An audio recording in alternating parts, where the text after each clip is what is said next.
Hello friends.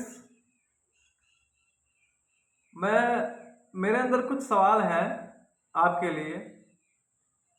और सवाल वो ये है कि क्या भगत सिंह, चंद्रशेखर आजाद, सुखदेव जैसे जो महान क्रांतिकारी थे, जिन्होंने इस देश के लिए कुछ किया, जिन्होंने इस देश के लिए बलिदान दिया, अपने प्राण त्याग दिए,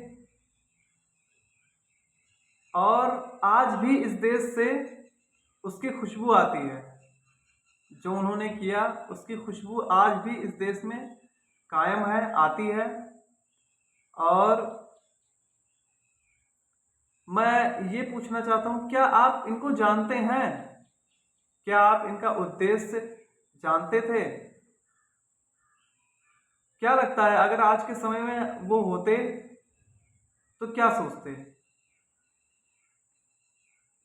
कहना नहीं चाहूँगा, कहना नहीं चाहिए, लेकिन आज के समय में अगर वो जिंदा होते तो हमारी जो जनता है, हमारी जो पीढ़ी है, इसको देखते अगर तो एक बार और मर जाते। कसम से कह रहा हूँ, ऐसा कहना नहीं चाहिए, लेकिन अगर होते तो जीते जी मर जाते। क्यों? क्योंकि आज की जो पीढ़ी है वो किताबों में कम है, सोशल मीडिया पे ज़्यादा है। आज की जो पीढ़ी है वो सिर्फ ठुमके लगाना जानती है, सिर्फ ठुमके लगा रही है। कोई साड़ी पहन के, कोई लड़का देखो, लड़की देखो, सब क्या बताएं। पूरी जनता इतनी खोखली हो चुकी है, हमारी जो पीढ़ी है वो अंदर से इतनी वीक हो चुकी है कि उसे लगता है कि मतलब सोशल मीडिया ही सब कुछ है। और सोशल मीडिया चलिए है, लेकिन वो सोचते हैं कि बस अब इस पे नाच दो, इस पे ठुमके लगा दो, इस पे दो चार गाली बक दो, इसी में हमारा भविष्य है। और बस इसी चीज को अपना भविष्य समझ बैठे हैं। लेकिन उन्हें क्या पता कि वो भविष्य अपना समझ बैठे हैं, लेकिन उन्हीं के कारण छोटे छोटे जो बच्चे हैं जो इस वीडियो को देखते हैं, उनका भी भविष्य वो चौपट करके बैठे हैं बिल्कुल। तो मैं यही कहना चाहूंगा कि क्या हमारी जनता जो है वो बस यही करना चाहती है? अगर यही करना चाहती है तो मैं आपको लिखी बात दे दूं कि भारत भारत का क्या क्या भविष्य होगा ये तो पता नहीं, लेकिन उनको देख के यही लगता है कि भारत का भविष्य हमारा क्या होगा वो हम सब जानते हैं। आज देख लीजिए, बड़ी बड़ी कंट्रियां जो हैं वो सोशल मीडिया को इतना बैन कर चुकी हैं, इतना लिमिटेड एक्सेस कर रखा है उन्होंने कि आप ज्यादा से ज्यादा 3 घंटे 2 घंटे से ज्यादा आप सोशल मीडिया यूज ही नहीं कर सकते एक दिन में। और हमारे यहाँ देखो, डाटा इतना सस्ता है, डाटा इतना सस्ता कर रखा है कि आपको जो मन करे वो करो। बस गवर्नमेंट से सही सवाल मत करो, सच के खिलाफ आवाज मत उठाओ, जो सही चीज है वो कभी गवर्नमेंट से पूछो ही मत। आप ठुमके लगाओ, आप गाली बको, आप कुछ भी करो, कोई दिक्कत नहीं है। बस आप गवर्नमेंट से सवाल जवाब मत करो, आप विकास की बात मत करो, आप सही चीजों की राय मत दो। तो मैं यही कहना चाहूंगा कि आपको पता है कि उनका उद्देश्य क्या था? उनका उद्देश्य, उनकी सोच ये नहीं थी कभी। और उनका बलिदान इस चीज के लिए नहीं गया है, ठीक है? उन्होंने इसलिए बलिदान नहीं दिया था कि आज हम बैठ के ठुमके लगाएंगे सोशल मीडिया पे। आज आप देख लीजिए, मिलियंस में व्यूज हैं, बहुत सारे ऐसे लोग हैं, आता जाता कुछ नहीं है, जानवर है एकदम, लेकिन ठुमके लगाते हैं और मिलियंस में व्यूज लेके बैठे हुए हैं। और मिलियंस में व्यूज हो चुके हैं, लोगों को इन्फ्लुएंस करते हैं कि, और लोगों को वो बताते हैं क्या सही है क्या गलत है।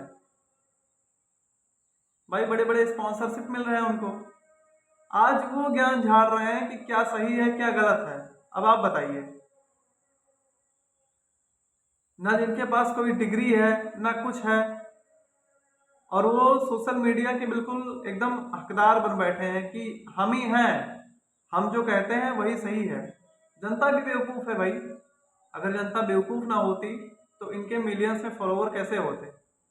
जो लोग इन्हें फॉलो करते हैं वो भी तो इनकी तरह चूतिए हैं, इसलिए तो इन्हें फॉलो करते हैं।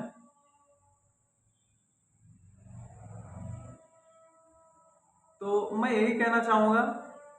और हाँ, एक बात और कहना चाहता हूँ, हमारी पीढ़ी जब तक नचनियाँ बनती रहेगी, जब तक ऐसे रील मीम बनाती रहेगी, तब तक इस देश का भविष्य ऐसा ही इधर उधर लापता रहेगा।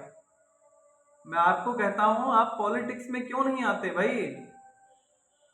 अगर हमारे बीच में भी, मैं बता दूं, हमारे बीच में कुछ लोग ऐसे हैं क्रांतिकारी, आज भी हमारे बीच में भगत सिंह, सुखदेव, सुभाष चंद्र बोस जैसे लीडरशिप वाले व्यक्ति बैठे हैं, लेकिन वो आगे क्यों नहीं आ रहे हैं? क्योंकि वो देख रहे हैं भाई कि ऑडियंस किसकी तरफ है।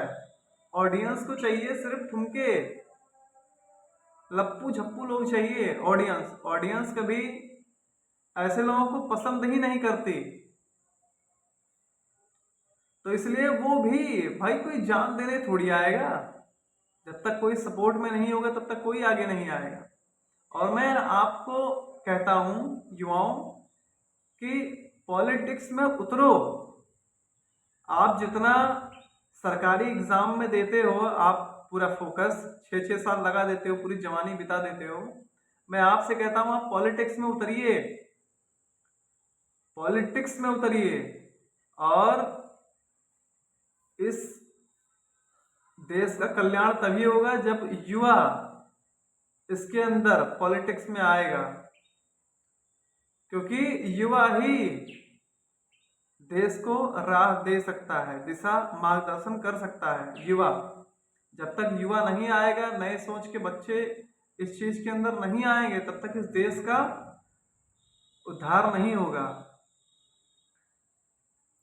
और एक बात और बता दूं, पॉलिटिक्स में आप पैसा कमाने के लिए तो बिल्कुल मत आइए। अगर आप पैसा कमाना है तो आप बिजनेस करिए। अगर आप अपनी सोच, अपना जेब भरने के लिए आए तो पॉलिटिक्स में बिल्कुल मत आइए। लेकिन अगर आप वाकई में जन कल्याण करना चाहते हैं, आप विकास करना चाहते हैं, आप इस देश का भविष्य को नई दिशा देना चाहते हैं, तो please welcome in the politics. आप पॉलिटिक्स में उतरिए और इस देश को नई दिशा दीजिए। Okay, thank you very much.